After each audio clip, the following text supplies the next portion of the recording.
এখানে আপনার মেয়াদ সম্ভবত 22 তারিখ। তো 22 তারিখ যেহেতু আছে, আপনি আমরা কি করা যায়, এটা কি করতে, আমি বললাম আসলে আপনি কি করতে চাচ্ছেন। বলছেন আমাদের একটা হয়তোবা চিন্তাভাবনা আছে, সব জায়গায় আমরা প্রশাসক দিচ্ছি, আপনার তো প্রশাসক দেবে।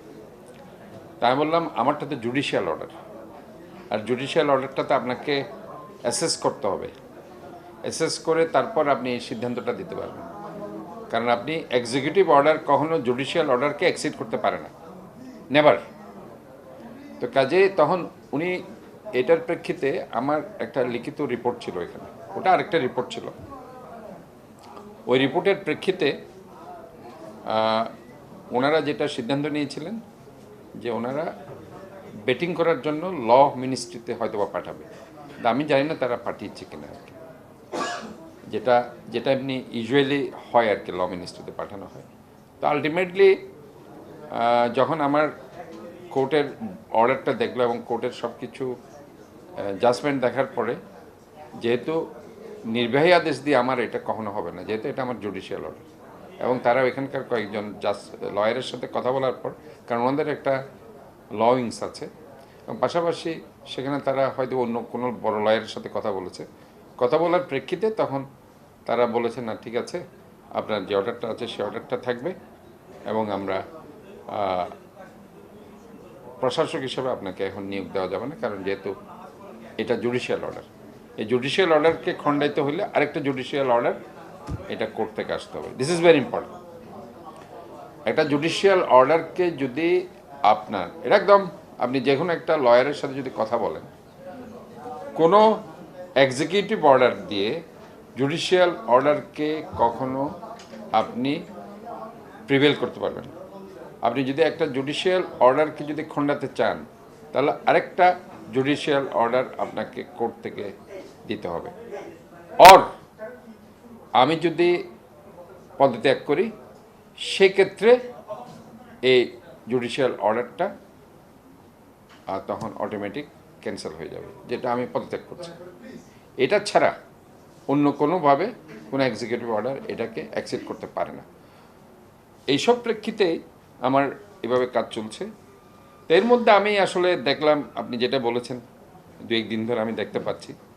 তো এর মধ্যে আমরা একটা সব কিছু মিলিয়ে আরও প্রিসাইসলি এবং আরও চমৎকারভাবে, যুক্তিসঙ্গতভাবে সমস্ত কিছু নিয়ে লেখার জন্য আমরা একটা ল কনসালটেন্টস ফার্মসকে আমরা দিয়েছিলাম আমাদের সমস্ত রায়ের কপিগুলো, যে আপনারা আরও সুন্দর করে লিখে যাতে আমরা সাংবাদিকদের সেগুলো দিতে পারি। পাশাপাশি আমরা আমাদের যে মন্ত্রণালয়, এলজিআরডি, ল মিনিস্ট্রি, ইভেন প্রধানমন্ত্রীর দপ্তরে যাতে এটা দিতে পারি, যাতে করে এরও এটার মাধ্যমে তাদের যে চিন্তাভাবনাগুলো আছে, তারা হয়তো বুঝতে পারছেন অনেক কিছু, সেটা সমাধান হয়ে যাবে। একটা জিনিস মনে রাখতে হবে, আমার যে অর্ডারটি সেটা যদি আপনার পড়ে থাকেন, স্ট্রেট বলা আছে এই নির্বাচন বাতিল বলিয়া ঘোষিত হয়েছে রেজাল্ট করিমের, এবং আমাকে সেখানে মেয়র হিসেবে ঘোষণা, আমাকে কোনো প্রশাসক হিসেবে ঘোষণা দেয়নি, আমাকে সেখানে স্পষ্ট মেয়র হিসেবে ঘোষণা দিয়েছে, এবং নির্বাচনটা বাতিল বলিয়া ঘোষিত হয়েছে। এবং সেখানে এটাও বলে নেই যে আপনাকে আমরা বাকি যে মাস আছে, আমি জানি না কত মাস, 16 কি 18 মাস অথবা 22 তারিখ পর্যন্ত আপনাকে মেয়র হিসেবে দায়িত্ব, এইটাও কিন্তু লেখা নেই রায়ে, আপনার পরে থাকবে। রায়ে কিন্তু কোনো জায়গায় এটা লেখা নেই। রায়ে স্পষ্ট লেখা আছে যে আপনাকে, ওনাকে বাতিল বলিয়া ঘোষিত হয়েছে, ওনাকে মেয়র হিসাবে ঘোষণা করা হয়েছে।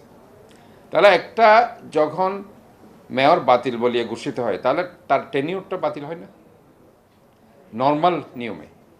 তাহলে ওই 3 বছর কিংবা 3.5 বছর আমি একজন মেয়র তো হব 5 বছরের জন্য, আমি কি 1-1.5 বছরের জন্য মেয়র হব? অথবা আমি তো কোনো এরকম না যে কোনো কেউ মারা যাওয়ার পর ইলেকশনটা করিনি।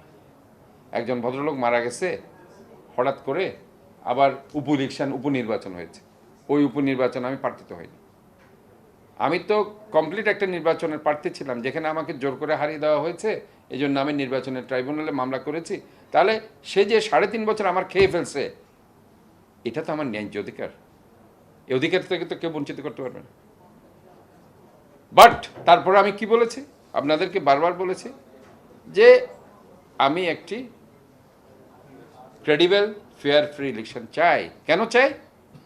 যেহেতু এটা আমার একটা স্যাটিসফ্যাকশনের জায়গা, যেহেতু আমি 40 বছর ধরে এই শহরে রাজনীতি করছি।